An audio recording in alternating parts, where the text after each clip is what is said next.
اعوذ باللہ من الشیطان الرجیم بسم اللہ الرحمن الرحیم رب اشرح لی صدری ویسر لی امری واحلل عقدۃ من لسانی یفقہوا قولی۔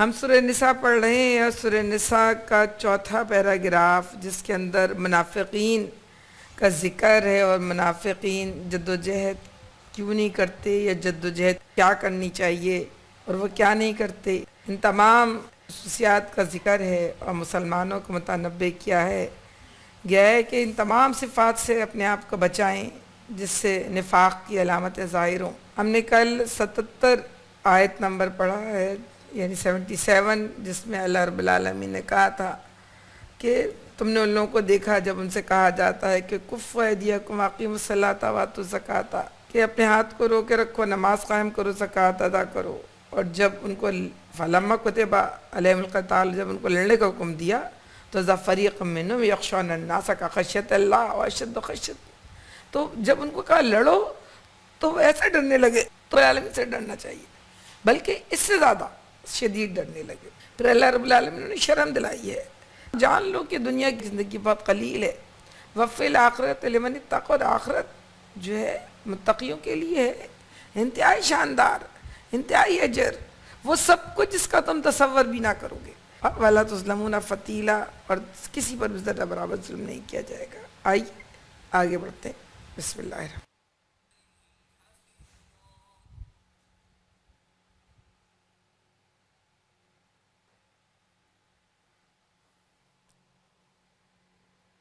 کہتے ہیں یہ اَيْنَمَا تَكُونُوا يُدْرِكْكُمُ الْمَوْتُ لَوْ كُنْتُمْ فِي بُرُوجٍ مُشَيَّدَةٍ۔ سب سے پہلے اللہ رب العالمین یہ بات بتا رہا ہے کہ تم ڈر رہے ہو موت سے، تم ڈر رہے ہو مصیبت سے، تم ڈر رہے ہو پریشانی سے، تو تم جہاں کہیں بھی ہوگے، لو کنتم فی بروج مشیدہ، تم اونچے برجیوں والے قلعے میں بھی ہوگے، وَإِن تُصِبْهُمْ حَسَنَةٌ، تو تمہیں جو ہے موت جو ہے وہ پکڑ لے۔ موت کسی کا بھی آسرا نہیں کرتی۔ کہتے ہیں کسی کی حضرت اسرائیل علیہ السلام سے کہاوت ہے یا روایت ہے کہ کسی شخص کے اسرائیل علیہ السلام سے جو موت کے فرشتے، ان سے دوستی ہو گئی اور وہ روزانہ کے خبر سناتے، آج میں نے ان کی جان نکالی، آج میں نے اس کی جان نکالی، آج میں نے یہ کیا، آج میں نے یہ کیا۔ ایک دن انہوں نے کہا اللہ میں نے مجھے کل شام 4 بجے تمہاری جان نکالنے کے لیے کہا ہے، تو وہ صاحب بہت پریشان ہوئے اور وہ گھر گئے تو بس اٹھ کے انہوں نے کہا میں بھاگ جاؤں یہاں سے دور جہاں پہ وہ اسرائیل علیہ السلام سے ملا کرتے تھے۔ اٹھ کے بھاگے دوڑے اور وہ صاحب دوڑتے دوڑتے پہاڑوں میں نکل گئے، ٹھوکر کھاتے گئے، چلتے گئے، رکے ہی نہیں، اور 4 بجے سے پہلے تو رکے ہی نہیں۔ جب شام 4 بجے تو وہ رکے اور ہانپنے لگے اور دیکھا کہ پہاڑوں کے بیچ دروں میں نا حضرت اسرائیل علیہ السلام سامنے کھڑے مسکرا رہے، تو وہ کہنے لگے حضرت اسرائیل علیہ السلام میں بڑا حیران ہو رہا تھا، اللہ میں نے تمہاری جان نکالنے کے لیے یہاں کیوں بھیجا ہے؟ میری تم سے ملاقات وہاں ہوتی تھی روزانہ۔ انسان تم جہاں کہیں بھی ہو اپنی قتل گاہوں کی طرف، لبرز الذین علیہم القتل الی مساجہم، تم اپنی قتل گاہ کی طرف نکل کر خود پہنچ جاؤ گے۔ اور سچی بات یہ ہے کہ ہم دیکھتے ہیں روزانہ کے معاملات کے اندر کہ لڑائی کن دو کے درمیان ہو رہی ہوتی ہے، گولی کوئی اور چلا رہا ہوتا ہے، مار کسی اور کو رہا ہوتا ہے، لگ کبھی کسی اور کو جاتا۔ تو جس کا وقت آ گیا ہے اس کو دنیا کی کوئی طاقت نہیں ڈالتی، اور جس کا وقت نہیں آیا دنیا بھر مل کر بھی اس کو مارنا چاہے تو مار نہیں سکتی۔ یہ وہ یقین ہے جو اللہ رب العالمین مسلمانوں کو دلا رہا ہے۔ پچھلے دنوں ختم نبوت کے جو ایک رہنما تھے، مسجد ختم نبوت سے نکل رہے تھے تو وہ ان کو کسی نے گولی مار دی، شہید ہو گئے۔ انتہائی بزرگ آدمی تھے وہ، اس وقت کوئی سہارا پکڑ کے چلتے تھے، لاٹھی سے چلتے تھے، کوئی دکھتا بھی سامنے سے کم تھا۔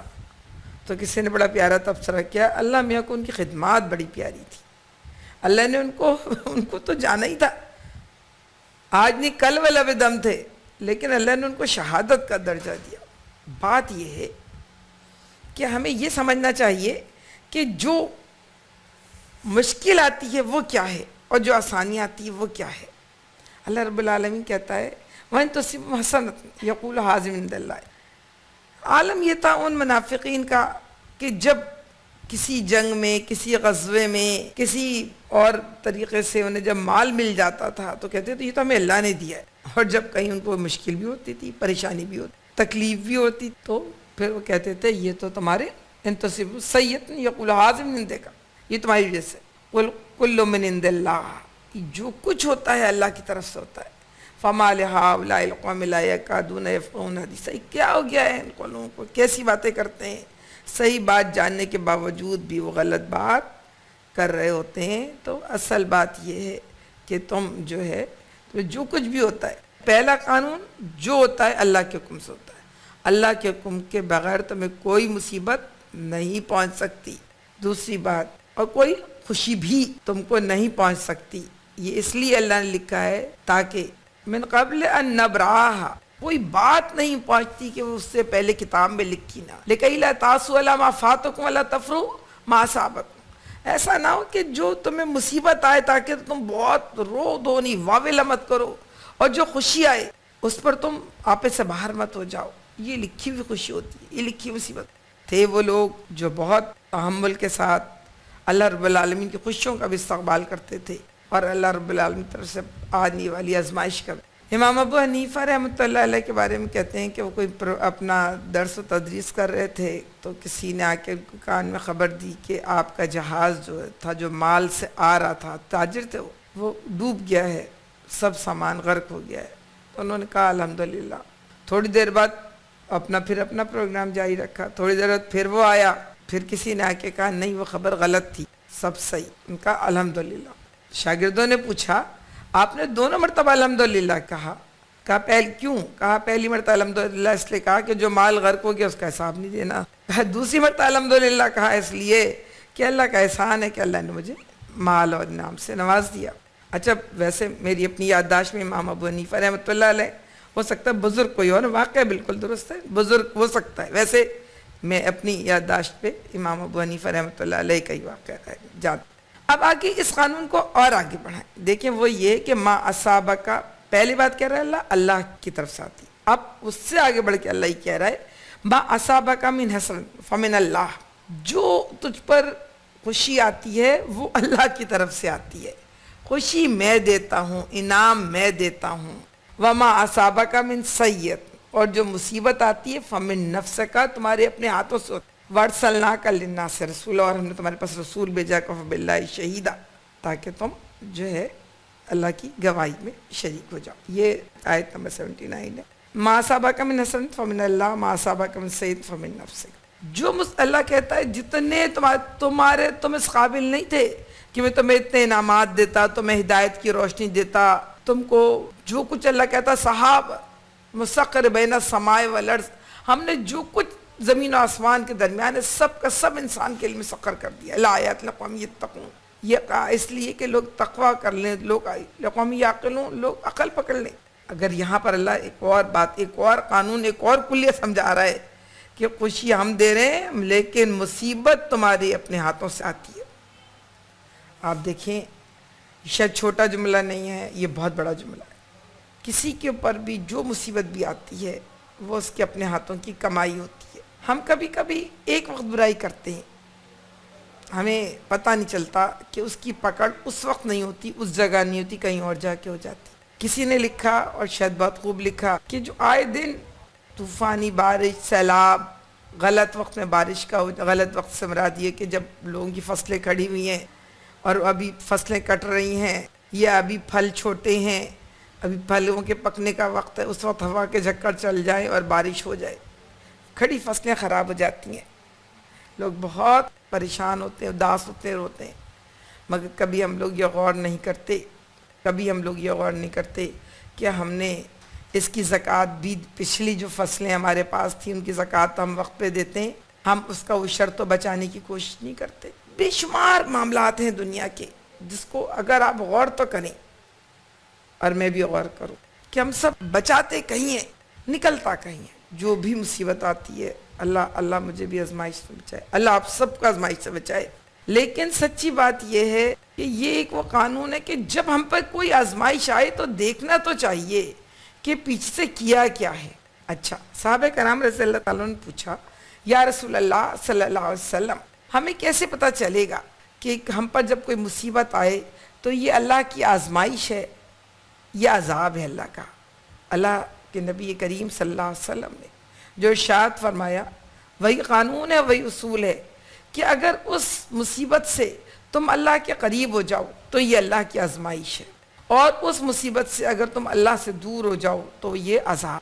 ہم سب مختلف چھوٹی بڑی مصیبتوں میں گرفتار ہوتے ہیں، اور جیسے میں کل ایک حدیث یا واقعہ بیان کر رہی تھی کہ حضرت ابوبکر رضی اللہ تعالیٰ عنہ سے اللہ کے نبی صلی اللہ علیہ وسلم نے ارشاد فرمایا تھا کہ جو دنیا میں باتیں تمہیں ناگوار ہوتی ہیں تمہارے فَمَن يَعْمَلْ مِثْقَالَ ذَرَّةٍ شَرًّا يَرَهُ وَمَن يَعْمَلْ مِثْقَالَ ذَرَّةٍ شَرًّا يَرَهُ ہوتا ہے کہ تمہاری ذرہ بھر برائی کا وہ بدلہ ہوتا ہے، اور تمہاری نیکیاں اللہ کے یہاں کے لیے رکھ لی جاتی ہیں۔ ایک یہ بھی ہوتا ہے کہ اللہ رب العالمین سے ہم انعامات مانگتے ہیں، اکرام مانگتے ہیں، اور اللہ رب العالمین اپنے بندوں پہ اکرام کی انتہا کرتا ہے، لیکن اللہ منصف بھی ہے۔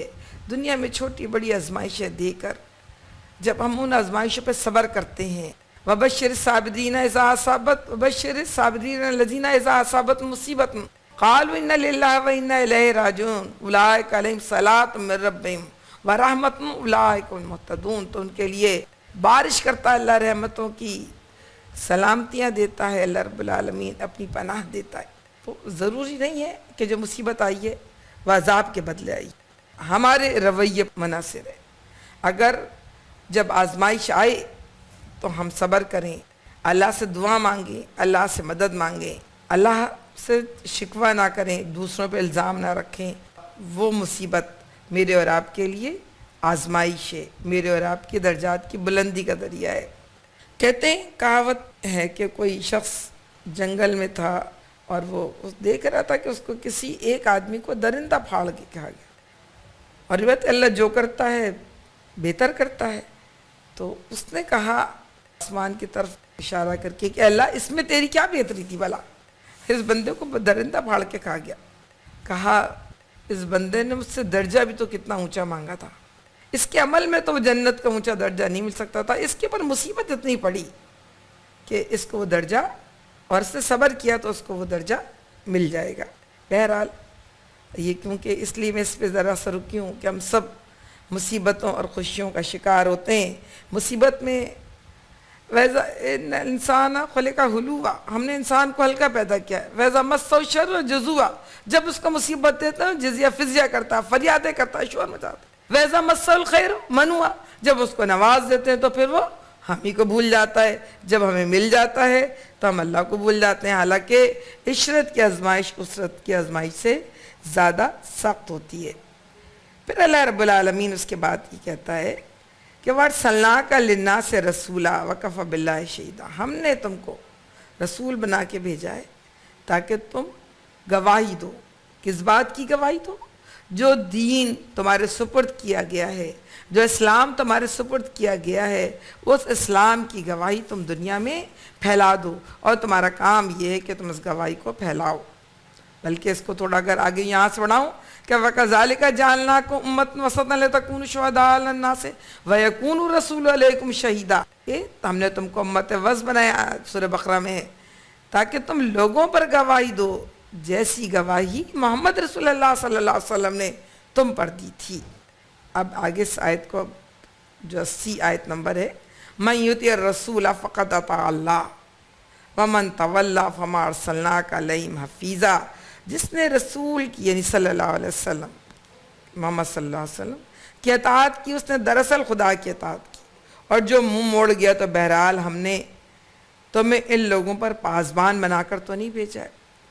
یہاں سے یہ قانون بھی نکلتا ہے، اللہ رب العالمین نے جب محمد رسول اللہ صلی اللہ علیہ وسلم پر تمام انسانوں کے نامہ اعمال کا حساب نہیں رکھا ان کے ذمے، تو جو بھی داعیان اللہ ہوں گے ان کے ذمے بھی اس کا حساب نہیں ہوگا۔ ہاں، ہر شخص تک، ہر فرد تک دین صحیح پہنچا دینے کی ذمہ داری نبیوں پر بھی تھی، اب نبیوں کے امتیوں پر بھی ہے، اور محمد رسول اللہ صلی اللہ علیہ وسلم کے ذمے بھی ہے۔ بعض پرس نبیوں سے اس بات کی نہیں ہے کہ انہوں نے کیسے اعمال کیے، بعض پرس ہے تو یہ کہ کہ جو کام نبیوں کی سپرد تھا وہ انہوں نے کیا کہ نہیں.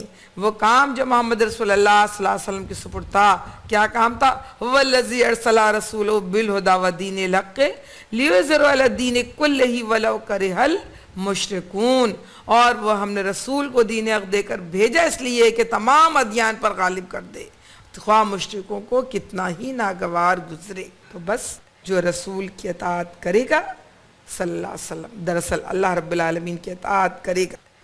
فقط اطانی من اطانی فقط اطاع اللہ، فقط اسانی من اسانی فقط عصا اللہ. جس نے میری اطاعت کی اس نے اللہ رب العالمین کی اطاعت کی، جس نے میری نافرمانی کی، اللہ کے نبی کریم صلی اللہ علیہ وسلم نے فرمایا، اس نے اللہ رب العالمین کی نافرمانی کی. آئیے آگے بڑھتے ہیں، کیا کہتا ہے سورہ نساء.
منافقین کی مزید نشانیاں یہ ہیں کہ وَيَقُولُونَ طَاعَةٌ فَإِذَا بَرَزُوا مِنْ عِنْدِكَ بَيَّتْ طَائِفَةٌ مِّنْهُمْ غَيْرَ الَّذِي تَقُولُ.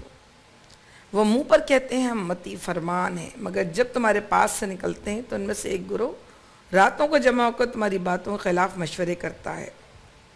اللہ ان کی یہ ساری سرگوشیاں لکھ رہا ہے. تم ان کی پرواہ نہ کرو، اللہ پر بھروسہ رکھو، وہی بھروسے کے لیے کافی ہے. اللہ رب العالمین نے ان کی اس خرابی کا جو محمد رسول اللہ صلی اللہ علیہ وسلم کے پاس اپنی کسی ظاہری مجبوری کے لیے یا اپنی کسی ظاہری ضرورت کے لیے یا مسلمانوں کے درمیان بیٹھے رہنے کے لیے انہوں نے مجبوراً جو اقرار کیا تھا، اور اس کے بعد وہ دراصل اسلام کے خلاف سازشیں کرتے ہیں، سرگوشیاں کرتے ہیں، دوسروں سے رابطے کرتے ہیں، دوسروں کو مسلمانوں کے بارے میں بتاتے ہیں، ان کی اس صفت کے بارے میں بتاتا ہے. اللہ رب العالمین ان کو یہ دعوت دیتا ہے، افلا یتدبرون القرآن، کیا یہ لوگ قرآن پہ غور فکر نہیں کرتے؟ وَلَوْ كَانَ مِنْ عِنْدِ غَيْرِ اللَّهِ لَوَجَدُوا فِيهِ اخْتِلَافًا كَثِيرًا، کہ اگر یہ اللہ کے سوا کسی اور کی طرف سے ہوتا تو اس میں بہت کچھ اختلاف ہوتا. آپ دیکھیں نبیوں کا قصہ کتنی مرتبہ ہے. حضرت موسیٰ علیہ السلام کے قصے سے قرآن بھرا ہوا ہے، حضرت مریم علیہ السلام کے قصے سے قرآن بھرا ہوا ہے، فرعون کے دربار کا قصہ کتنی مرتبہ آیا ہے. لیکن کوئی بھی واقعہ دوسرے کو کنڈیم نہیں کرتا، اختلاف نہیں کرتا. اس میں بار بار مضامین دہرائے گئے ہیں مگر ہر رنگ دوسرے سے ملتا ہوا. اس میں کوئی اختلاف نہیں ہے کہ سورہ مریم میں تو آپ نے یہ کہا ہے اور سورہ طٰہٰ میں آپ نے یہ کہا ہے. بالکل جو بات جہاں بھی کہی ہے، جتنی مرتبہ بھی کہی ہے، پیغام اور مطلب سب کا ایک ہی ہے، اور وہ اللہ کی اطاعت اور رسول صلی اللہ علیہ وسلم کی اطاعت، اللہ کی وحدانیت اور محمد صلی اللہ علیہ وسلم پر ایمان اور تمام نبیوں پر ایمان. کیا یہ لوگ غور نہیں کرتے؟ کے بعد ان کی ایک خوبی یا ایک صفت پھر اللہ رب العالمین نے بتائی ہے، اور وہ یہ کیونکہ وہ زمانہ یہ تھا کہ بہت شورش برپا تھی، افواہوں کا زمانہ تھا، چاروں طرف غزوہ احد کے بعد لوگ ہتھیار باندھ کر کے سو رہے تھے، تھوڑی سی دیر کے لیے اللہ کے نبی صلی اللہ علیہ وسلم نظر نہیں آتے تو پریشان ہو جاتے تھے کہ کہیں کچھ ہو، کسی نے کوئی نقصان تو نہیں پہنچایا. عملی طور پر وہ اپنے مدینے میں قید سے ہو گئے تھے، معاشی بائیکاٹ تھا، نئی دوستیوں کے سے پرانی دوستیاں ختم ہو گئی تھیں، اور نئی جو دوستیاں تھیں وہ کمزور لوگ تھے. ساری کل طاقت جو تھی مسلمانوں کی مدینے کے اندر تھی. تو روزانہ خبر ہوتی تھی آج قریش حملہ کرنے والے ہیں، آج فلاں قبیلہ غطفان حملہ کرنے والا، آج فلاں کر رہا ہے، آج فلاں کر رہا ہے، آج یہ ہو رہا ہے، آج وہ ہو رہا ہے. اچھا پھر قریش اور وہ ایسے یہودی قبیلے خود جا کے بیچ میں نا خبریں اڑایا کرتے تھے اور لوگوں کو ڈالتے تھے. اور ہمیں یہ بات ہم خوب اچھی طرح جانتے ہیں کہ افواہیں کیا ہوتی ہیں اور حقیقت کیا ہوتی ہے. خبر تو کوئی ایک سے دوسری تک پہنچتی ہے تو آپ کہیں سے کہیں پہنچ جاتی ہے. آپ اس کی حقیقت کی طرف آپ دیکھیں تو ہم جو کہتے ہیں کہ کھودا پہاڑ نکلا چوہا، تو بعضوں تو چوہا بھی نہیں نکلتا، لیکن بات کہیں سے کہیں جاتی ہے. ہم سمجھتے ہیں کہ بس پتہ نہیں کیا ہو گیا. بات اس لیے کہ خبر ایک سے دوسرے تک، دوسرے تیسرے تک پھیلنی شروع ہو جاتی ہے. اور وہ ہے تو ذرا ایسی سی بات، لیکن میں سناؤں ضرور کہ وہ دینوں اور اس کے پڑوسی رہتے تھے. تو ایک دن دینوں صاحب کھانس رہے تھے بہت، تو ان کے منہ سے بگلے کا ایک چھوٹا سا پر نکل آیا. اب بڑے حیران ہوئے کہ میں نے کب یہ بگلے کا پر کھایا، بھلا یہ میری کھانسی بلغم میں سے نکل کر کیسے آ گیا. انہوں نے اپنی بیوی سے کہہ دیا کہ دیکھو یہ میرے بگلے کا پر نکل آیا ہے میری بلغم سے نا. تو میں نے یہ کیسے کھا لیا بھلا، یہ میرے منہ میں گیا کیسے؟ تم لیکن کسی کو بتانا نہیں، لوگ کتنا مذاق اڑائیں گے. انہوں نے اپنے پڑوسن کو بتا دیا کہ دینوں کے منہ سے بگلے کے 2 پر نکلے، تم کسی کو بتانا نہیں، لوگ کیا کہیں گے. ہر ایک نے یہ جملہ لگا کے ساتھ میں کسی کو بتانا نہیں بتاتے کہ شام تک پورے گاؤں میں خبر اڑ رہی تھی کہ دینوں کے منہ سے بگلے کی فوج نکلی ہے اور کسی کو بتانا نہیں. بات یہ ہے کہ جب افواہوں کا زمانہ تھا لوگ لے کے اڑ جاتے تھے، سختی کے ساتھ روکا گیا اور کہا گیا کہ اگر کوئی خبر ملتی ہے تو پھر صرف اور صرف اپنے ان لوگوں تک پہنچائیں جو تم میں ذمہ دار ہیں، تاکہ وہ معاملے کو سمجھ سکیں اور اس کی تحقیق کر سکیں، اور اگر کوئی کسی بھی بات پہ ایکشن لینے کی ضرورت ہے تو ایکشن لیا جائے، اور نہیں تو اس کو دبا دیا جائے. یہ ایک کیا کہوں، یہ منافقت کی نشانی ہے کہ ہم جب کوئی حساس معاملہ ہو، ویسے بھی ہمیں خاندان کے بارے میں حساسیت ہو، ملک کے بارے میں حساسیت ہو، یہ ویسے تو ریاستی کے بارے میں اصولی طور پر بات ہے، لیکن ہر جگہ ہم جب کوئی بات سنتے ہیں تو اذا جاءکم فاسق بنبأ فتبینوا، اگر کوئی فاسق ہمارے پاس خبر لے کر آئے تو ان کو پھیلا دو، اور خبر لے کر تصیبوا بجہالۃ، اور اگر تم ان کو اپنی جہالت سے پھیلا دو تو تم نقصان اٹھاؤ گے. اور فتصبحوا علی ما فعلتم نادمین، تم اگر اس پہ کوئی اپنا ایکشن بھی لے لو تو تم بعد میں تو پتہ چلے تو تم شرمندہ ہوگے. اور یہ آیت اس لیے اتری تھی کہ اللہ کے نبی کریم صلی اللہ علیہ وسلم نے ایک صحابی کو بھیجا تھا اور ان سے کہا تھا کہ جا کر وہ زکوٰۃ لے کر آئیں. جب وہاں پہنچے تو وہ وہاں کے بارے میں ڈر گئے. ان کو لوگوں نے کہا وہ بہت خوفناک لوگ ہیں، بہت ایمان کا دعویٰ کر رہے ہیں لیکن نا وہ بہت خوفناک لوگ ہیں، بہت لمبے چوڑے ہیں، تمہیں نقصان پہنچائیں گے. تو وہ وہاں نہیں گئے، واپس آ گئے اور آ کے اللہ کے نبی صلی اللہ علیہ وسلم کو کہا کہ غالباً حاتم بن نبی بلتا تھے تو رضی اللہ تعالیٰ، کہ واپس آ کے کہا کہ یا رسول اللہ صلی اللہ علیہ وسلم، انہوں نے زکوٰۃ دینے سے منع کر دیا. اور اللہ کے نبی کریم صلی اللہ علیہ وسلم کے سامنے حضرت عمر رضی اللہ تعالیٰ موجود تھے. انہوں نے تلوار نکال لی کہ ہمارے ان کے درمیان تلوار فیصلہ کرے. لیکن اتنے میں ان تک بھی خبر پہنچ گئی کہ ہاں وہ لوگوں نے ایسی کوئی خبر دی، وہ بھاگے آئے، ان کا ہمارے پاس کوئی نہیں پہنچا، اور ہم نے اقرار کیا ہے تو ہم زکوٰۃ دینے سے نہیں ہٹ رہے پیچھے. بات یہ ہے کہ کوئی بھی آرام دہ اطمینان بخش خبر، کوئی ضروری نہیں ہے کہ کوئی عام سی خبر بھی ہے، خبر پھیلتے ذرے سے پتہ نہیں کیا کچھ بن جاتا ہے، پتہ چلتا ہے وہ ذرہ بھی موجود نہیں تھا۔ تو اس کے یہ مسلمانوں کو تلقین ہے، مسلمانوں کو نصیحت ہے، مسلمانوں کو ہدایت ہے کہ کوئی خبر سنو تو متعلقہ فرد تک پہنچاؤ، ٹھیک ہے؟ اور اگر متعلقہ فرد تک نہیں پہنچاؤ گے تو معاملہ نقصان دہ ہو جائے۔ اللہ رب العالمین کہتا ہے کہ تم لوگوں پر اللہ کی مہربانی اور رحمت نہ ہوتی تو تمہاری کمزوریاں ایسی ہیں کہ چند لوگوں کے سوا باقی سب شیطان کے پیچھے لگ گئے ہو۔ اللہ رب العالمین کہہ رہا ہے میں نے معاف کیا، کس بات کو؟ ان لوگوں کو جو افواہیں پھیلا، میں نے معاف کیا ان لوگوں کو جو بغیر سوچے سمجھے بات کو منہ سے نکالتے اور آگے بڑھاتے۔ لیکن تمہیں معلوم ہونا چاہیے کہ یہ کام تمہیں زیب نہیں دیتا، اور بحیثیت من حیث القوم اور من حیث الفرد تمہیں اس کام کو ہرگز نہیں کرنا ہو۔ پھر اللہ رب العالمین محمد رسول اللہ صلی اللہ علیہ وسلم کو ایک اور نصیحت کرتا کہ نبی صلی اللہ علیہ وسلم تم اللہ کی راہ میں لڑو تو اپنی ذات کے سوا کسی اور کے لیے ذمہ دار نہیں ہو، البتہ اہل ایمان کو لڑنے کے لیے اکساؤ۔ بعید نہیں کہ اللہ کافروں کا زور توڑ دے، اللہ کا زور سب سے زیادہ زبردست اور اس کی سزا سب سے زیادہ سخت۔ یہ آیت ہمیں بتاتی ہے کہ حالات خواہ کچھ بھی ہوں ہمیں اپنے قدم واپس نہیں لے جانے چاہیے۔ ہم دوڑ نہ سکیں تو ہمیں چلنا چاہیے، چل نہ سکیں تو کھڑا ہونا چاہیے۔ ہمیں رک کر بیٹھ کر لیٹ نہیں جانا چاہیے، اور ہمیں اپنے مشن سے دستبردار نہیں ہونا چاہیے۔ ہمیں نا امید بھی نہیں ہونا چاہیے اللہ کب کہاں کیسے۔ وَمَن يَتَّقِ اللَّهَ يَجْعَل لَّهُ مَخْرَجًا، جو اللہ سے تقوی اختیار کرتا ہے اللہ اسے مشکل سے نکلنے کا راستہ دیتا ہے۔ وَيَرْزُقْهُ مِنْ حَيْثُ لَا يَحْتَسِبُ، اس کو ایسی جگہ سے رزق دیتا ہے جہاں سے اس کا گمان بھی نہیں ہوتا۔ تو ہم اللہ رب العالمین پہ ہمیں بھروسہ رکھنا چاہیے۔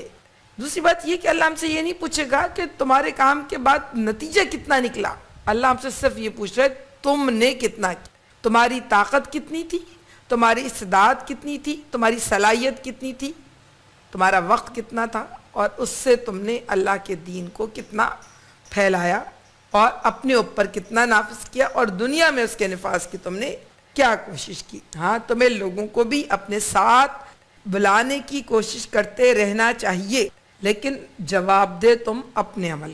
میں اپنی عمل کے ہوں، ہم سب اپنے عمل کے ہوں، آپ اپنے عمل۔ اسی کی وضاحت کے لیے اگلی آیت ہے، اور وہ یہ ہے کہ من یشفع شفاعۃ حسنۃ یکن لہ نصیب منہا، جان لیں جو بھلائی کرے گا اس کا تو حصہ ہے ہی۔ اس بھلائی میں جو جہاں جتنا حصہ ڈالے گا، ایک بھلائی میں 50 لوگ حصے دار ہوتے ہیں۔ ایک بھلائی کی دعوت دیتا ہے، ایک بھلائی کی اطلاع دیتا ہے، ایک بھلائی کے لیے پیسے فراہم کرتا ہے، اور ایک بھلائی کے لیے کوشش کرتا ہے، جدوجہد کرتا ہے، ایک اس نیکی کو پہنچاتا، کسی کی مدد ہے۔ کوئی آ کے بتاتا ہے مجھے کہ فلاں فرد جو ہے نا بہت ضرورت مند ہے، بہت مشکل میں، اس کی کوئی مدد کر دیں۔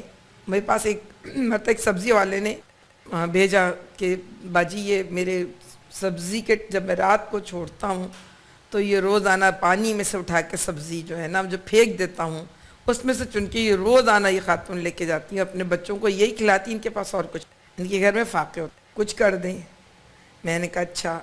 پھر میں نے خود کچھ کیا، پھر میں نے دیکھا ان کے 10-11 بچے ہیں، ان کو مجھے لگا کہ ان کو کہیں اسکول میں پڑھنا چاہیے، مجھے لگا کہ ان کو کسی بچوں کسی ملازمت ملنی چاہیے۔ میں نے کسی اور سے بات کی، اس نے بھی کوئی اور انتظام کیا، 5 سے 6 لوگ شریک ہو گئے، اس مرحلے جو ہے اس پہ حصے دار بن گئے۔ میں نے یہ بھی حدیث پڑھی ہے کہ جتنا اجر اس کو ملتا ہے جو مال فراہم کرتا ہو، اس سے زیادہ اجر اس کو ملتا ہے جو اس کے لیے کوشش کرتا ہے۔ میں جب اپنی دوست سے کہنے لگی کہ میں تم جو مال دیتی ہوں، میں اس مال کو جو پہنچاتی ہوں تو میں بھی اس اجر میں برابر زیادہ ہوں۔ کہلی واہ واہ، یہ تو کوئی بات نہیں ہوئی، مطلب میں مال دے رہی ہوں تمہارا اجر زیادہ کیسے ہوا؟ تو آپ دیکھیں اجر جو بھلائی کی، من یشفع شفاعۃ، اب بھلائی میں کسی کی مدد بھی ہو سکتا ہے، بھلائی میں دین اسلام کی دعوت کا پھیلنا بھی شامل ہے، اور نیکی کے اندر اللہ کے دین کی اقامت بھی شامل ہے۔ نیکی کا تو دائرہ آپ کہہ سکتے ہیں پورا اسلام، پورے معاملات ہیں، پورے اخلاق ہیں، فرد بھی ہے اس کا مخاطب نیکی کا، اور معاشرہ بھی اس کا مخاطب ہے۔ تو ہم میں سے ہر ایک کچھ کر تو رہا ہے۔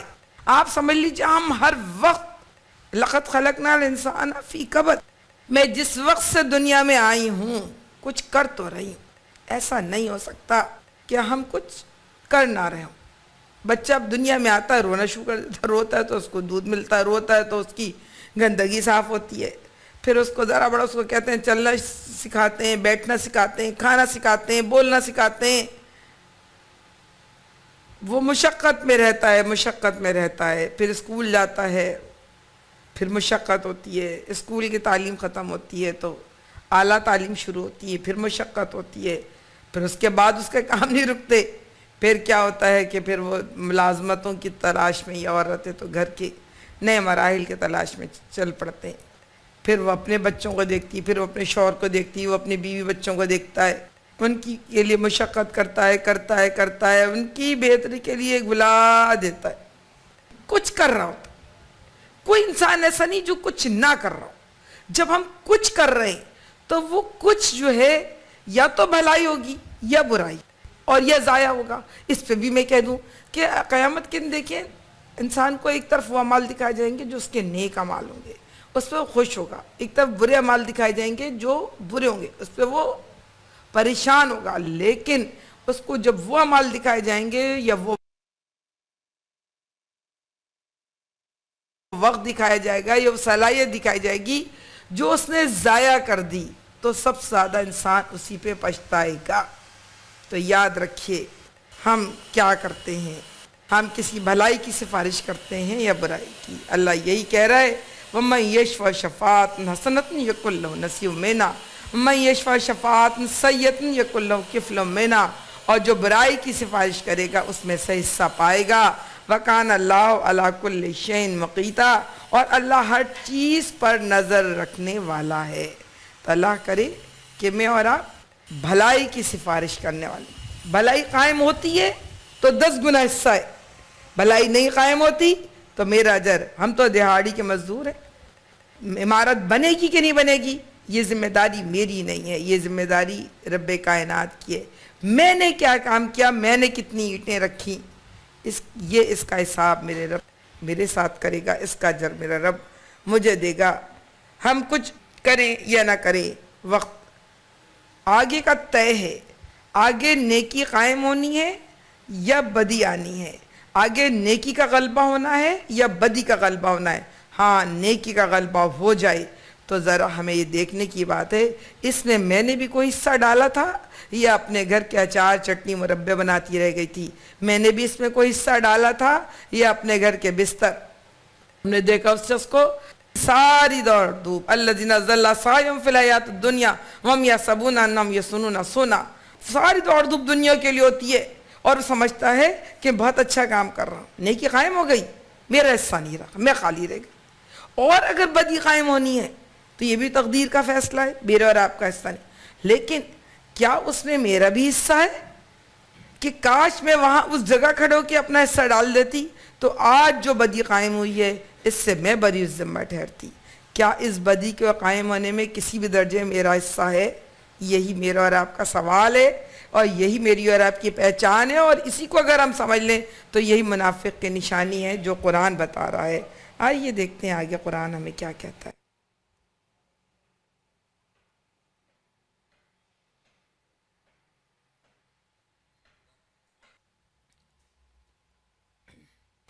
یہ ایک بہت اہم آیت ہے، آیت نمبر 86 کیونکہ وہ بہت فتنے کا زمانہ تھا، ہنگامے کا زمانہ تھا، منافقین بھی انتہائی اپنی بےہودگیوں پہ اترے ہوئے تھے، کفار یہود اور نصارہ ان کی سازشوں کا تو کہنا ہی کیا تھا، جنگ و جدل کی باتیں تھیں، ہر طرف سے گھیرے گئے تھے مسلمان۔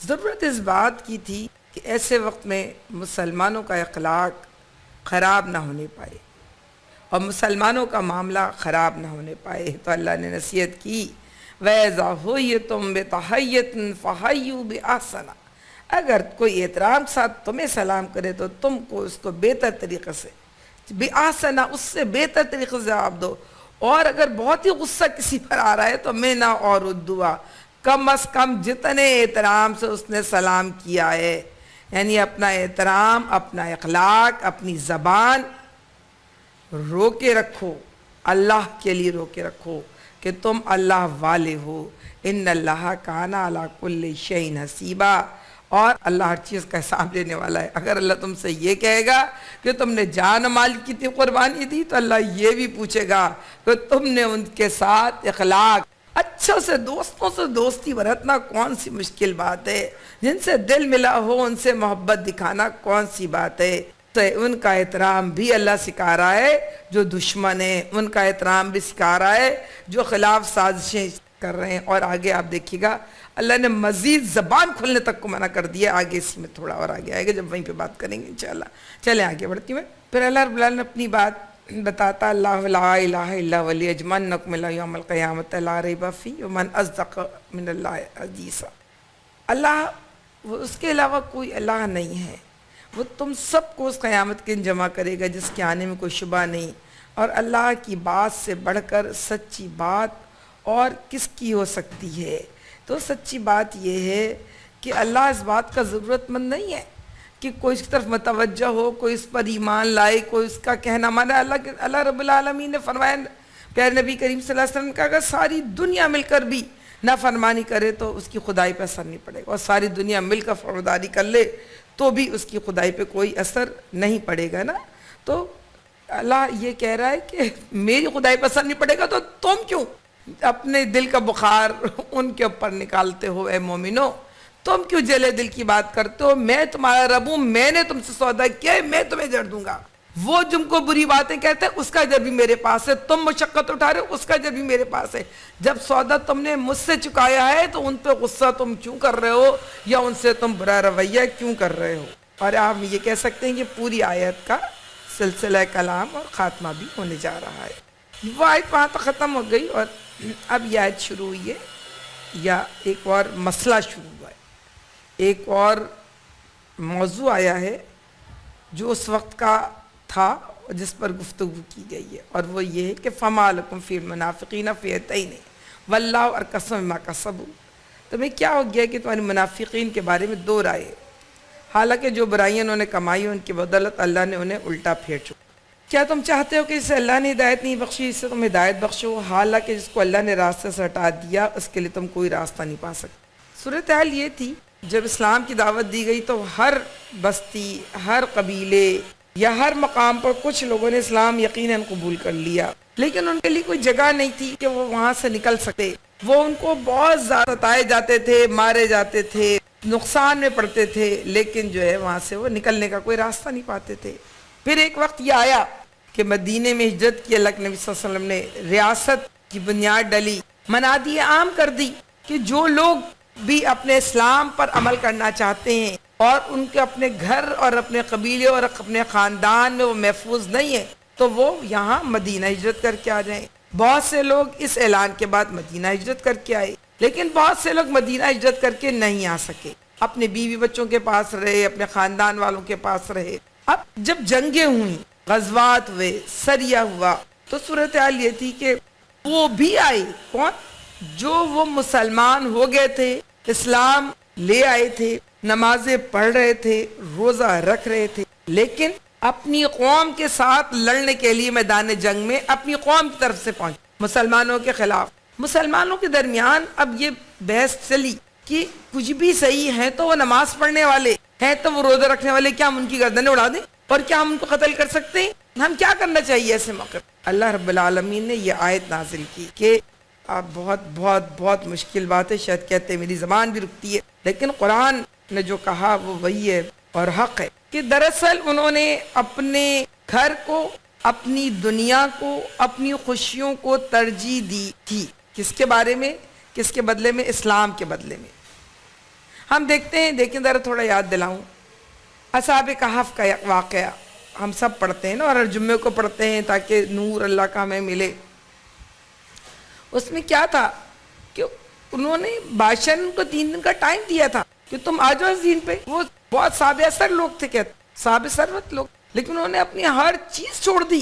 جوان تھے، دنیا کی رنگینیاں ان کے لیے تھی، انہوں نے ہر چیز چھوڑ دی لیکن اپنا دین نہ چھوڑا۔ بات یہ ہے کہ پیشکش تھی، اس پیشکش سے فائدہ کس نے اٹھایا؟ تو جو لوگ ایسی جگہ پہ پھر آئیں گے تو اللہ صاف کہہ رہا ہے کہ ان کو اگر وہ تم پر ہاتھ اٹھائیں گے، مقابلے پہ آئیں گے، تو تم ان کو قتل بھی کرو گے اور ان کو مارو گے بھی، اور وہ منافق ہیں اللہ کے نزدیک۔ اللہ کہہ رہا ہے جسے اللہ نے ہدایت نہیں بخشی تم نہیں بخشی۔ دو باتیں ہیں اس کے اندر۔ ایک بات یہ کہ دیکھیں یہ اصول اس وقت نافذ ہوگا جب دنیا میں کسی بھی ملک میں یا دو سے زائد یا ایک یا کسی بھی ملک نے اعلان کیا ہو کہ ہاں مسلمان ہمارے ملک میں آ جائیں، ہم انہیں جگہ دینے کو تیار ہیں، پھر تو ان کے اوپر یہ اگر وہ پھر نہ آئیں، ہندوستان پاکستان ہی بنا ہے اس کے بعد اس طرح، اور پاکستان میں سب کو ہجرت کے مواقع میں اثر تھے، جو نہیں ہجرت جس نے کی وہ اپنا ذمہ دار خود ہے۔ لیکن اب ہم دیکھ رہے ہیں اس وقت پوری دنیا میں مسلمان مجبور ہیں، پس رہے ہیں، ظلم و ستم کا شکار ہو رہے ہیں، زندہ جلائے جا رہے ہیں، تشدد کی انتہاؤں پر ہیں، لیکن مسلمان وہ بھاگ بھاگ کر اپنی جگہ سے آتے ہیں، لیکن مسلمان ممالک اپنی سرحدیں بند کیے دے رہے ہیں، ان کو اندر داخل نہیں ہونے دے رہے، وہ سمندر کی لہروں کا حصہ بن رہے ہیں۔ تو اگر ملک ان کو جگہ نہیں دیں گے تو ان رہنے والے مجبور اور بے بس، ان کے لیے الگ حکم آ رہا ہے اور آگے آ رہا ہے، ان کی وضاحت بھی آ رہی ہے کہ مجبور ہے، وہ مستضعفین میں شامل ہیں، ان کے اوپر یہ حکم اپلائی نہیں ہوگا، ایک بات۔ اور دوسری بات یہ کہ ہمیں یہ بات جان لینا چاہیے کہ اللہ رب العالمین جس کو ہدایت دیتا ہے اور وہی ہدایت پاتا ہے، اور ہر ایک کو اللہ گمراہ نہیں کرتا۔ اللہ کا قانون ہے فَأَمَّا مَنْ آتَى وَصَدَّقَ بِالْحُسْنَىٰ، جس نے اطاعت کی، اس نے حق کی تصدیق کی، فَسَنُيَسِّرُهُ لِلْيُسْرَىٰ، اس کو ہم حق کی طرف بڑھنے میں سہولت دیں گے۔ وَأَمَّا مَنْ بَخِلَ وَاسْتَغْنَىٰ، اور جو بخل برتتا ہے، جو بے نیازی برتتا ہے کس سے؟ دین سے، اسلام سے، فَسَنُيَسِّرُهُ وَكَذَّبَ بِالْحُسْنَىٰ، دراصل وہ حق کو جھٹلاتا ہے۔ اللہ کہتا ہے فَسَنُيَسِّرُهُ لِلْعُسْرَىٰ، ہم اس کو مشکل راستے کی طرف چلنے میں سہولت دیں گے۔ آپ دیکھ لیجئے کہ کتنے بھی لوگ ہیں، آپ کوئی شخص اگر کچھ نہ کرنا چاہے، ہم گھروں میں دیکھتے ہیں ایک بچوں کو ماں باپ پڑھا لکھا لیتے ہیں، ماں باپ سب بچوں کو چاہتے ہیں کہ پڑھ لکھ جائیں، لیکن ایک بچہ نکما نکل جائے تو اس کو کوئی پڑھا نہیں سکتا، پیسہ نہیں پڑھاتا، ٹیوشن نہیں پڑھاتے، مال نہیں پڑھاتا، سختی نہیں پڑھاتا، کچھ بھی نہیں۔ تو جو خود نہ کرنا چاہے اس کو کوئی کر نہیں سکتا، اور جس کو پھر اللہ کو ایک اور اصول سمجھ لیں کہ اللہ کے نبی صلی اللہ علیہ وسلم نے فرمایا جو شخص برائی کرتا ہے اس کے دل پر ایک سیاہ دھبا پیدا ہوتا ہے، جب وہ رو رو کے معافی مانگ لیتا تو دھبا صاف ہو جاتا ہے، نہیں کرتا تو دوسرا دھبا، تیسرا دھبا، چوتھا دھبا، جس کا دل پورا سیاہ ہو جائے تو وَإِن تَدْعُوهُمْ إِلَى الْهُدَىٰ فَلَن يَهْتَدُوا إِذًا أَبَدًا، پھر ان کو تم چاہو بھی ہدایت طرف لانا تو وہ پھر نہیں آتے۔ اس کو کہا وَفِي أَذَانِهِمْ وَقْرٌ وَفِي قُلُوبِهِمْ أَكِنَّةٌ، ان کے دلوں پہ مہر لگ جاتی ہے، اور وَفِي أَذَانِهِمْ وَقْرٌ، اور ان کے کانوں میں گرانی ڈال دی جاتی ہے۔ وَإِن تَهْتَدُوا إِلَى الْهُدَىٰ فَلَن يَهْتَدُوا إِذًا أَبَدًا، تم ان کو جتنا بھی ہدایت طرف بلاؤ وہ ہدایت کی طرف پلٹ کر نہیں آتے۔ تو اللہ جس کو الٹا پھیر دیتا ہے، دراصل بے نیازی وہ سڑک ہے، بے نیازی وہ سڑک ہے جس پہ آدمی ایک مرتبہ چلے تو وہ اللہ کے جھٹلانے پہ ختم ہوتی ہے، اور اس کے علاوہ کسی بات کے اوپر ختم نہیں ہوتی۔ تو ہمیں اور آپ کو یہ بات معلوم ہونا چاہیے کہ میں اور آپ اگر اللہ سے پناہ مانگنی چاہیے کہ اگر جس کا دل پورا سیاہ ہو جائے وہ واپس نہیں پلٹ پاتا۔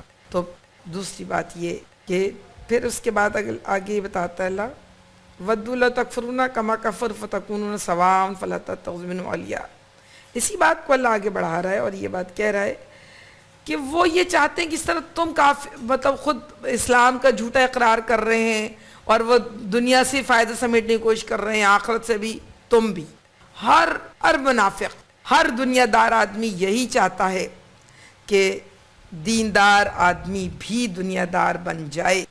کہتے ہیں انُؤْمِنُ كَمَا آمَنَ السُّفَهَاءُ، ہم ایمان لائیں بے وقوفوں کی طرح۔ وہ ان کا ایمان صحیح ہے، دنیا بھی جتنی مل جائے اس کو ضرور لینا چاہیے، دین بھی ضرور لینا چاہیے، لیکن اتنا تھوڑی کہ اپنے آپ کو ہلاک کر دیں، ہر چیز چھوڑ دیں، ہر چیز بدل دیں۔ ان کے نزدیک ایسے لوگ بالکل بیکار ہیں، حالانکہ وہ خوب جان رہے ہوتے ہیں کہ ان کی جو جگہ ہے نا وہ کیا ہے۔ وہ خود تو بدل کے آتے نہیں، دوسروں کو بدلنے کی کوشش کرتے ہیں، اس دم کٹی لومڑی کی طرح جس کی کسی ایک وقت میں جا کے کس طرح آرے مشین میں جا کر اس کی دم کٹ گئی، تو اس کو دیکھا اس نے آئینے میں اتنی بری لگ رہی، اس نے کہا اللہ میں اب جاؤں گی تو پورا جنگل میں مذاق اڑائے گا. چلی اور تو راستے میں مانو بلی مل گئی ان کو، اور مانو بلی نے کہا ہاں بلومڑی تم نے کیا کیا، اپنی دم کٹا لی؟ اس نے کہا نہیں، دم تو میں خود کٹوا کر آئی ہوں. تو پتہ نہیں دم کٹوانے کے بعد تو اتنے اچھے اچھے خواب آتے ہیں، اتنی چیزیں ملتی ہیں، کھانے کو ایسی چیزیں ملتی ہیں جو عام دم والوں کو تو ملتی نہیں ہیں. کہ تم جھوٹ بولی کہ تم دم کٹوا کے دیکھو تو صحیح، کتنا مزہ ہے. ان لوگوں کو کاش پتا ہوتا تو یہ بھی کرتے، بیچاری بیوقوف بن گئی، جا کر دم کٹوا لیا تو اس کو پتہ چلا دنیا میں تو کچھ بھی نہیں ہے سوائے اس کے کہ اس نے اذیت اٹھائی. پھر جب اس نے کہا تم خاموش جاؤ میرے ساتھ رہو ورنہ لوگ تمہارا مذاق اڑائیں گے. مجبور ہو گئی بیچاری، اس لومڑی کے ساتھ چل پڑی. ہماری کتنے لوگ ہیں جو دین چھوڑتے چلے آتے ہیں، دنیا داری میں اتنا مگن ہو جاتے ہیں کہ وہ چاہتے ہیں کہ پھر اب سارے لوگ مل کر دنیا دار ہو جائیں، اپنے فائدے کے غلام بن جائیں. اس کی شاید میں بہت تفصیل وضاحت تو نہیں کہہ رہی، لیکن دنیا میں نہ ایسے نمونے کم ہیں، نہ ایسے رنگ کم ہیں جو خود بدلتے نہیں، دین کو بدلنے کی کوشش کرتے ہیں، فلسفے پہ فلسفہ لاتے ہیں، اصول پہ اصول لاتے ہیں، چاہتے ہیں کہ ان کی بدعمالیوں کو، جو ہم نے کہا چاہتا انسان یہ کہ آگے بھی بدعمالیاں کرتا رہے، لیو جرا اماما، اور اس کے لیے وہ بات کرتا. تو اللہ یہ بات کہہ رہا ہے کہ جہاں پاؤ انہیں پکڑو اور قتل کرو، نہ ان میں سے کسی کو، منافق کو، کافر کو نہیں کہہ رہا، منافق کو نہ اپنا دوست بناؤ اور نہ مددگار بناؤ. اسی پہ ہی اگلا قانون ہے، اگلی آیت ہے کہ اگر وہ لوگ تمہارے پاس آ جائیں، وہ منافق اس سے الگ ہیں، یعنی ان میں سے کوئی منافق کسی ایسی قوم میں چلا جائے جس کے ساتھ ایک مسلمان قوم کا معاہدہ ہے، تو اس لیے ان کو چھوڑ دیا جائے گا، قتل نہیں کیا جائے گا، پناہ لے لے گا. اس لیے نہیں کہ وہ اس کو معاف کر دیے گا، بلکہ اس لیے کہ اس قوم کے ساتھ جو معاہدہ ہے اس کا لحاظ کیا جائے گا، اس کو نہیں کیا جائے گا. اس طرح ایک اور منافق جن سے لڑنے کو منع کیا ہے وہ یہ کہ منافقین کی قسم وہ ہے، اللہ کے نزدیک وہ ہیں تو منافق، اللہ رحم کرے، جو لوگ اپنا ان کو موقع ملے دنیا چھوڑ کر اپنے دین میں آنے کا یا ایسے ملک میں آنے کا جہاں وہ دین اسلام پر عمل کرے اور وہ نہ آئیں، اللہ کے نزدیک ہیں تو منافق، اللہ رحم کرے، اللہ معاف کرے مجھے. دو وجہ ہے کسی بھی غیر اسلامی ملک میں ائمہ کہتے ہیں یا تو وہاں پر اسلام کی تبلیغ کے لیے رکے یا انتہائی مجبوری کی حالت میں رکے، ورنہ وہ منافق ہے. اللہ، میں تو بس اتنی بات کہہ رہی ہوں جتنی بات میں نے پڑھی اور جتنی بات میں نے سنی ہے قرآن میں اور ائمہ کی، باقی واللہ عالم بالصواب. لیکن دیکھیں یہاں بھی اللہ کہہ رہا ہے تو وہ منافق، لیکن اگر وہ لڑتے نہیں ہیں تم سے، ایسے لوگوں سے، ایسے مسلمان سے جو کسی ایسے ملک میں رہ رہا ہو جو کافر ملک ہے، جو چھوڑ کر نہیں آیا ہجرت کر کے، لیکن وہ لڑنے نہیں آیا، وہ لڑ بھی نہیں رہا، وہ ان تدبیروں میں حصہ بھی نہیں لے رہا، تو مسلمانوں کو کوئی اجازت نہیں ہے کہ پھر ان مسلمانوں یا ان منافقین سے وہ لڑائی لڑیں یا ان کو بھی کہیں کہ جب ہاتھے لگے تو ان کا قتل کر دیں، کہیں کہ یہ اللہ نے حکم دیا. ان کے اوپر کوئی منع کیا ہے، ان کا نفاق وہ جانے اور رب جانے. نفاق ہے، توبہ کریں گے کیا ہوگا، لیکن مسلمانوں کو یہاں پر ایک قانون بتایا جا رہا ہے، اصول و ضابطہ، کہ لڑائی یا قتل کے حقدار صرف وہ لوگ ہیں جو اپنی قوم یعنی کافر قوم کے ساتھ مل کر لڑنے کے لیے مسلمانوں سے آئیں گے. جو لڑنے نہیں آئیں گے ان مسلمان منافق سے لڑائی نہیں کی جائے گی، ان سے قتال ان کا نہیں کیا جائے گا اور نہ ان کا قتل ان کے اوپر واجب. اللہ نے تمہارے لیے ان پر دست درازی کی کوئی سبیل نہیں رکھی ہے. ایک اور آیت جو ہم نے ابھی اس میں تلاوت سنی ہے، ایک اور قسم منافقین کی، وہ یہ ہے کہ ستجدون آخرین یریدون یامنوکم ویامن قومہم. کچھ اور لوگ پاؤ گے، وہ کس طرح کے لوگ ہوتے ہیں، وہ اس طرح کے لوگ ہوتے ہیں کہ چاہتے ہیں کہ مسلمانوں سے بھی امن کے ساتھ رہیں اور وہ چاہتے ہیں کافروں کے ساتھ بھی امن سے رہیں، لیکن ان کی فطرت یہ ہوتی ہے کہ وہ جب بھی موقع ملے گا فتنے کا تو وہ جا کے مل جائیں گے کافروں سے. تو اگر تم جب بھی اگر تمہیں اندازہ ہو کہ یہ مقابلے سے باز نہیں رہتے، یہ ہاتھ نہیں روکتے، یہ جب بھی ملے گا یہ تمہارے خلاف سازشیں کرتے ہیں، تو پھر اللہ کہہ رہا ہے کہ نہیں، پھر اللہ نے کہا کہ نبی پکڑو.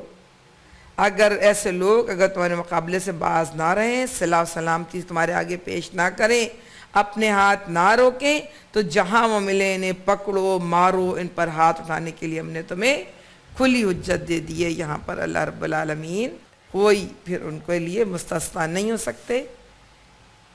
یہ ان لوگوں کے بارے میں بات ہے جو ایسے ملکوں میں رہتے ہیں جو کافر ملک ہیں، اور ان میں یعنی 3 طرح کے لوگ بن گئے۔ ایک لوگ وہ بن گئے جو کافر ملک میں رہتے ہیں اور لڑنے کے لیے آتے ہیں اپنے کافر قوم کے ساتھ، وہ اللہ کے نزدیک وہ منافق ہیں جن سے لڑائی لڑی جائے گی، اور جو کافروں کے ساتھ سلوک ہوگا وہ ان کے ساتھ سلوک ہوگا۔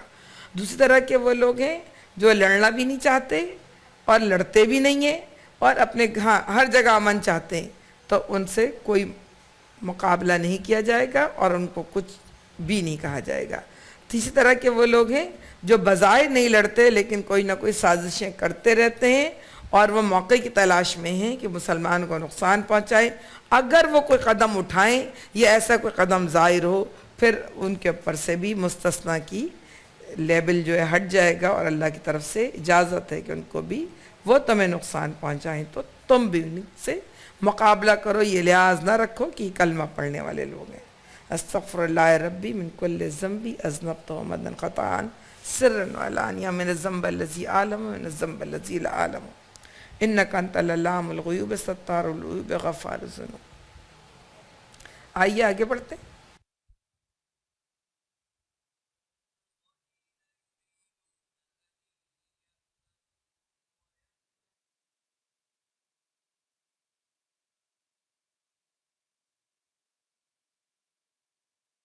اس وقت ہم آ رہے ہیں ایک اور اللہ رب العالمین کا حکم ہے، اور یہ ایک اہم ترین حکم ہے اور اس پہ اہم ترین دفعہ لگتی ہے، اور وہ ہے قتل۔ اچھا، قتل جو ہے یہ قتل خطا کے بارے میں ہے جتنا بھی ہے۔ اس کا کفارہ کیا ہوگا؟ پہلی بات تو اللہ نے کہا کہ ما کان للمؤمن ان یقتل، کوئی مومن کسی کو قتل نہیں کرے گا الا خطا، الا ہی کہ غلطی سے ہو جائے۔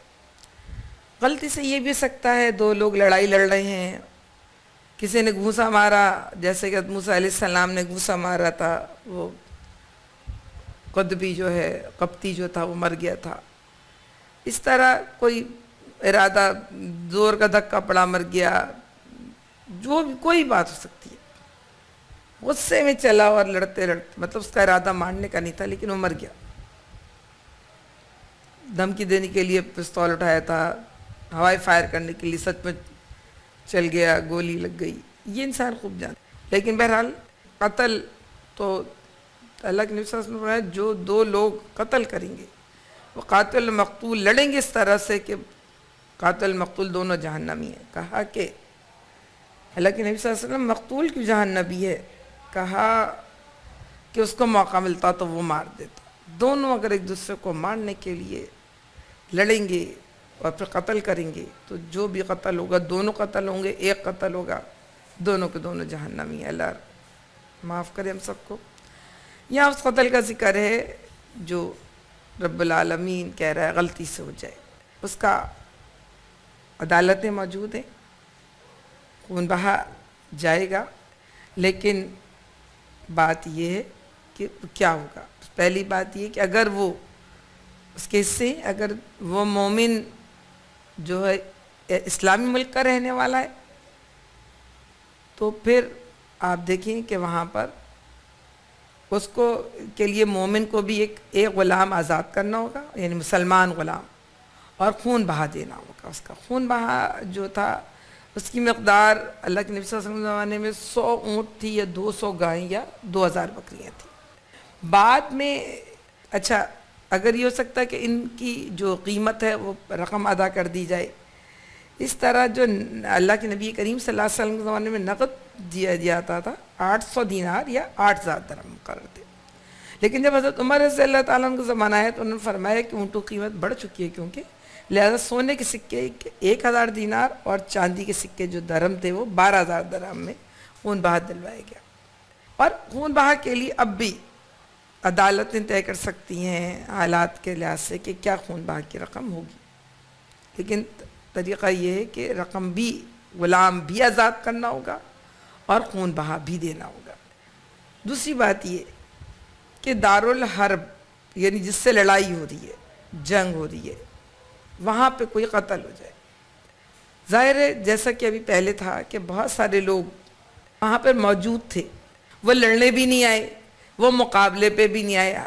ابھی جیسے وضاحت ہو گئی، جو مقابلے پہ آئے گا اس کا قتل اجازت ہے، جو نہیں آیا، یا یہ کہ ضروری نہیں ہے کہ وہ جو ہے نا آ نہیں رہا تھا ہجرت کر کے، یہ بھی سکتا ہے وہ مجبور ہو وہاں پر، وہ ابھی اپنا اسلام چھپائے ہوئے ہو، کوئی بھی بات ہو سکتی ہے. تو بات یہ کہ اگر وہ مومن ہے تو اس کا جو کفارہ ہے وہ ایک مومن غلام کو آزاد کیا جائے گا، کوئی خون بہا نہیں دیا جائے گا. اور اگر دارالحرب سے مراد یہ جہاں لڑائی ہو رہی ہے جس سے، اور دارالکفر سے مراد یہ کہ ہے تو کافر ملک لیکن اس سے ہمارا معاہدہ ہے اسلامی ملک کا، جیسے پاکستان اور چائنا، اس وقت چین، معاہدہ ہوا ہوا ہے. جہاں معاہدہ ہوا ہوا ہے وہاں کا اگر کوئی غلام یعنی شخص جو ہے اس کو قتل ہو جائے تو اس کو جو ہے غلام بھی آزاد کرنا ہوگا اور خون بہا بھی دینا ہوگا. لیکن خون بہا وہ دیا جائے گا جو یہ بات ہمارے ایگریمنٹ کے تحت ہو، کہ اگر اس زمانے میں باقاعدہ ایگریمنٹ ہوتا تھا کہ ایسے دو قوموں کے درمیان کہ اگر ان کا کوئی فرد مارا گیا تو اتنا خون بہا دیا جائے گا، اور ان کا کوئی خون بہا جو مارا گیا وہ اتنا دیا جائے گا. یعنی جو اس ملک سے معاہدہ ہے کہ ان کا کوئی فرد مارا گیا اس یعنی پہلے والے ملک کے ہاتھوں، تو وہ پہلا والا ملک اس کو خون بہا دے گا، وہ خون بہا دیا جائے گا اور غلام بھی آزاد کیا جائے گا. پھر اس کے بعد اگلی بات یہ ہے کہ اگر کوئی نہ پائے، غلام نہ پائے، ٹھیک ہے، تو پھر کیا ہوگا؟ اللہ رب العالمین کہہ رہے ہیں کہ اس کو پے در پہ روزے رکھے گا 2 مہینے کی، اور اگر ایک روزہ بیچ میں چھوٹا تو اس کے بعد سے دوبارہ 2 مہینے کے روزے. اچھا، یہ 2 مہینے کے روزے سزا نہیں ہے، یہ توبہ ہے، توبہ کا طریقہ ہے، اور یہ سب قتل خطا کا ہے. قتل عمد کے لیے اللہ رب العالمین کہتا ہے صاف، وَمَن يقتل مؤمن متعمدا فجزاؤہ جہنم خالدا فیہا غضب اللہ علیہ ولعنہ وعد له عذابا عظیما. جس نے کسی مومن کو جان بوجھ کر قتل کر دیا وہ جہنم میں رہے گا، ہمیشہ رہے گا، اللہ کا غضب اس پر ہوگا، اللہ کی لعنت اس پر ہوگی، اور اس کے لیے بڑا عذاب ہے. کاش آج کا مسلمان یہ بات جانے، ہر وقت تلوار اٹھائے دوسروں کو مارنے کے لیے دوڑا پھرتا ہے، چھوٹی چھوٹی باتوں پر ایک دوسرے کے ٹکڑے ٹکڑے کر دیتا ہے. ہم خود دراصل غلطیوں اور گناہوں میں لگ چکے ہیں. ہم میں سے کسی کو نہیں اندازہ کہ ہم کدھر اپنے لیے کون کون سے آگ کے علاوہ دنیا اور آخرت میں تیار کر رہے ہیں. ہم نے جو کچھ اپنے گرد اگا لیا ہے وہ جھاڑیاں ہیں، وہ کانٹے ہیں، وہ آگ ہے. اور ہمیں یہ جان لینا چاہیے کہ اللہ کے نبی صلی اللہ علیہ وسلم نے کہا قاتل مقتول دونوں جہنمی ہیں، یہ قتل کا اصول ہے. اور ہاں بس یہ کہہ دوں کہ جو اگر قتل کسی نے جان بوجھ کے کر ہی لیا ہے تو اگر اس کو دنیا میں اگر وہ خود اقرار کر لیتا ہے اور خود اس سزا کو پال لیتا ہے تو یقین اللہ رب العالمین پھر یقین اس سزا سے اس کو آخرت میں اللہ کرے گا تو انشاءاللہ بری ذمہ ہوگی. یہ تعزیر کی سزا اسی لیے ہے. لیکن جو نہیں کرے گا ہو سکتا ہے دنیا سے بچ جائے، آخرت کی سزا سے کیسے بچے گا؟ اللہ ہم سب سے آسان حساب لے. جو ہو چکا اس پہ توبہ کریں، اپنی سزا کو دیکھیں. اور جو ہمیں عورتوں کو بھی چاہیے کہ ہم اپنے مردوں کو اکسائیں نہیں، بات کو بڑھا کر بیان نہ کریں. ذرا ذرا سی بات پہ اتنا بھڑکا دیتے ہیں کہ پھر جا کے ان کو سوائے اس کے کہ لڑنے مرنے کے علاوہ کوئی وقت نہیں تھا. ہم ایسے حلیے اور ایسے لباسوں میں مت نکلیں جس سے دوسرے ہماری طرف متوجہ ہوں اور ہم آ کے شکایتیں کریں. اور گھروں میں نے خود دیکھا، میں ایک مرتبہ کسی بازار میں پرانی بات ہو گئی کھڑی ہوئی تھی، وہ سبزی والے کے پاس کھڑی ہوئی تھی، تو اتنے میں وہ 4-5 لڑکے آئے اور انہوں نے اٹھا کے باٹ اور مارنا شروع کر دیا اس لڑکو. اس کے خون نکلنے شروع ہوئے جب تک دوسرے دکاندار بھاگ کر آئے. وہ اتنے آپے سے باہر تھے، ہاتھوں میں زنجیریں لے کر آئے تھے، مار رہے تھے. وہ کچھ یوں ہی تھا کہ بہرحال وہ شاید کوئی خاتون آئی ہوں گی اور کچھ سودا ودا لے رہی ہوں گی، اور وہ جو ہے کچھ وہ ہوگا دکاندار سے کوئی منہ ماری ہوگی، مجھے نہیں پتا کیا ہوا تھا، اس سے پہلے کیا ہوا تھا، گھر میں جا کے انہوں نے کیا کمپلین کی کہ وہ آئے، بھاگے ہوئے آئے. تو ہمیں بھی خیال رکھنا چاہیے، ہمیں ڈیلنگ میں بھی خیال رکھنا چاہیے، ہمیں گھروں میں بھی بات کرتے ہوئے خیال رکھنا چاہیے. یقیناً جیسے ابھی ہم اس آیت سے گزر چکے ہیں کہ وَمَن یشفع شفاعۃ یکن لہ نصیب منہا وَمَن یشفع شفاعۃ سیئۃ یکن لہ کفل منہا. جو برائی میں حصہ ڈالے گا اس کا برائی کا حصے دار ہے وہ. اللہ رب العالمین جو ہے آپ کو برائی میں حصہ ڈالنے سے بچائے. آئیے آگے بڑھتے ہیں.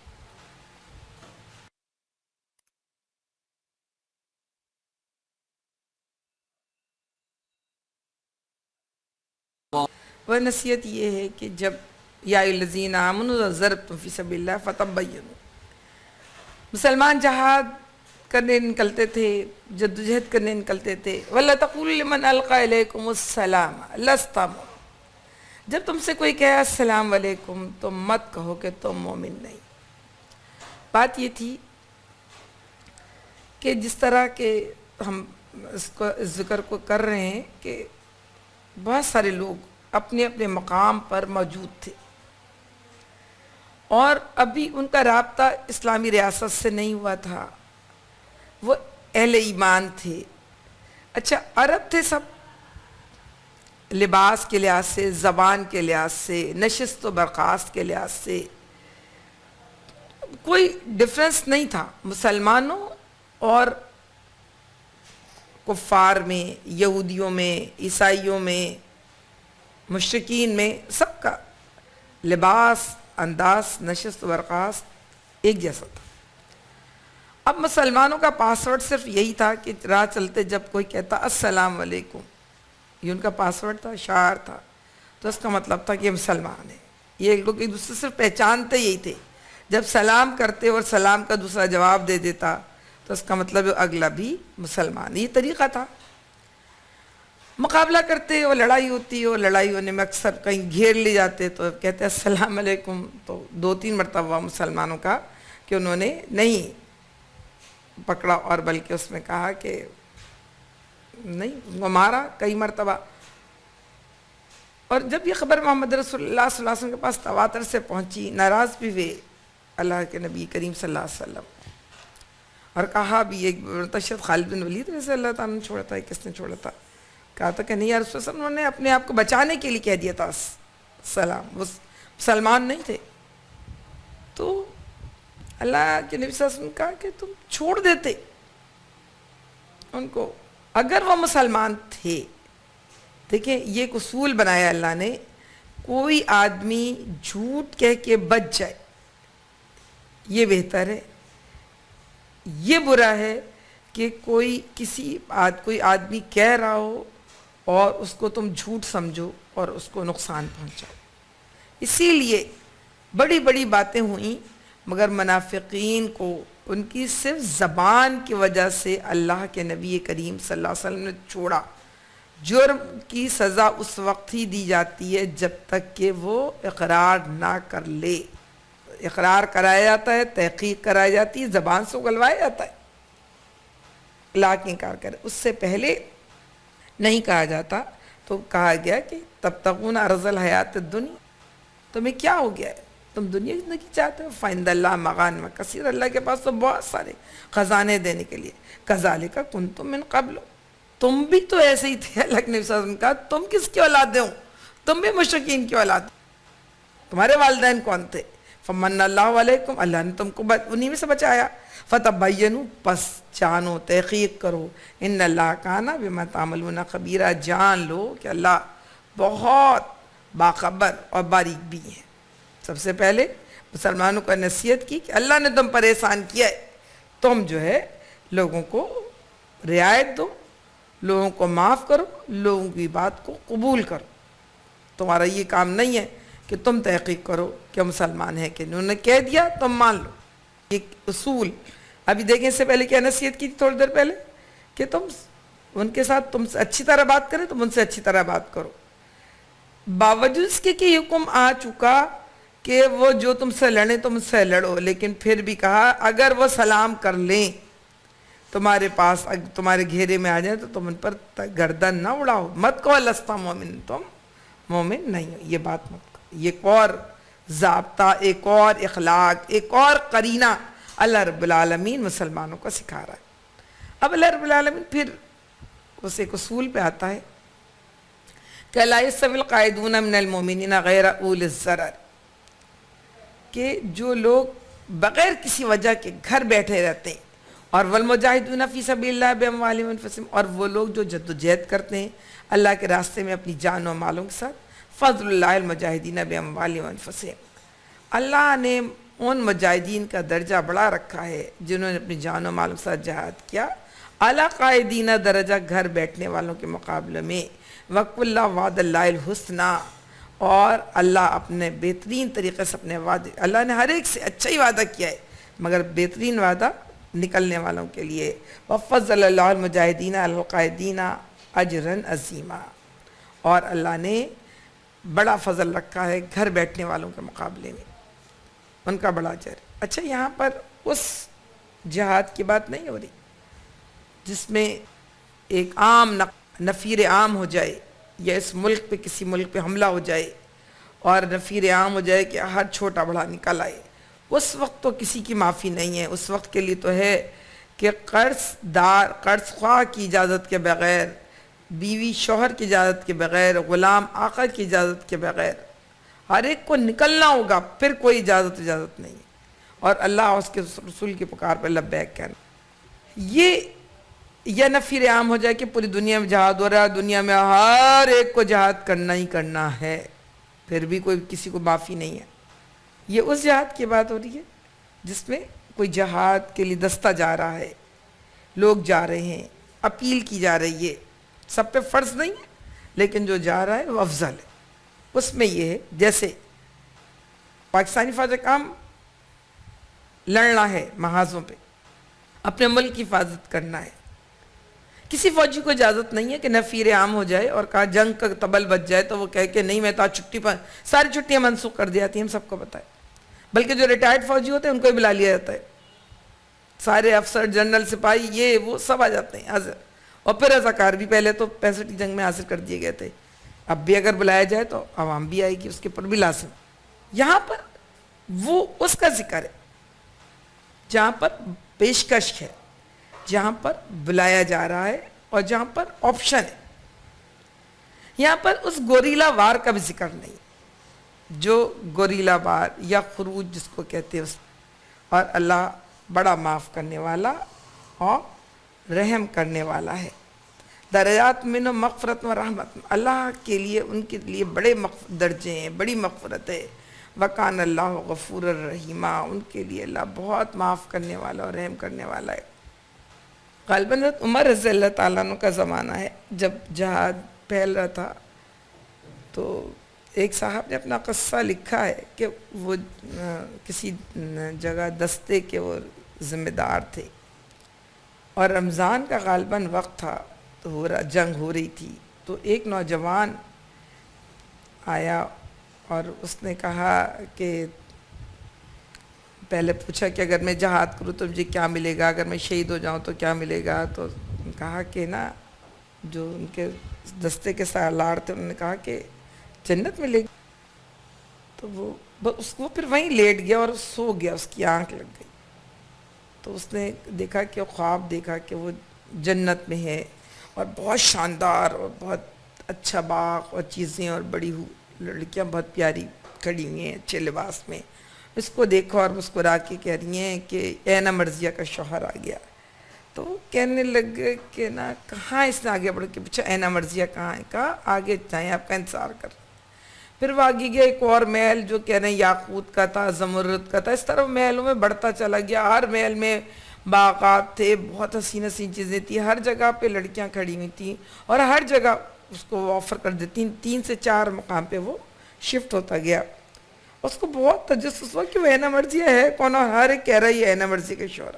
آخر کار وہ اس محل میں داخل ہوا جو اینا مرضیہ کا تھا، اس نے دیکھا ایک بہت ہی اچھی خوبصورت لڑکی اور بہت ملکہ کی طرح بیٹھی ہوئی ہے، اور جیسے ہی وہ اندر داخل ہوا تو اس نے کہا نہیں ابھی نہیں، آپ نا روزہ میرے ساتھ ہمارے ساتھ کھولیں گے، میرے ساتھ کھولیں گے، جو جملہ بھی ہو. اور اس کے بعد آنکھ کھل گئی اور اس نے یہ خواب سنایا اپنے اس کو، اور وہ دیوانہ موار گھس گیا لڑنے کے لیے اور روزے سے پہلے وہ شہید ہو گیا. تو شہادت تو بس شہادت ہے جس کے ملے گی، لیکن اللہ کیا کہہ رہا ہے، درجات من مغفرت و رحمت. اور ان کو مجاہدین کو کچھ پتہ تو چلتا ہی ہوگا جو اپنی جان مال کے ساتھ جہاد کرتے ہیں. بات یہ ہے کہ اللہ کہہ رہے ہیں درجات من مغفرت، ہم نے ان کے لیے بڑے درجے رکھے، بڑی مغفرت رکھی ہے، بڑی رحمتیں رکھی ہیں. وَكَانَ اللَّهُ غَفُورًا رَحِيمًا، اللہ بے انتہا معاف کرنے والا اور رحم کرنے والا ہے. ہم اپنی کلاس یہیں پہ روکتے ہیں، انشاءاللہ کل بقیہ مکمل کریں گے. سبحانک اللہم و بحمدک، نشہد ان لا الہ الا اللہ ونستغفرک ونتوب الیک.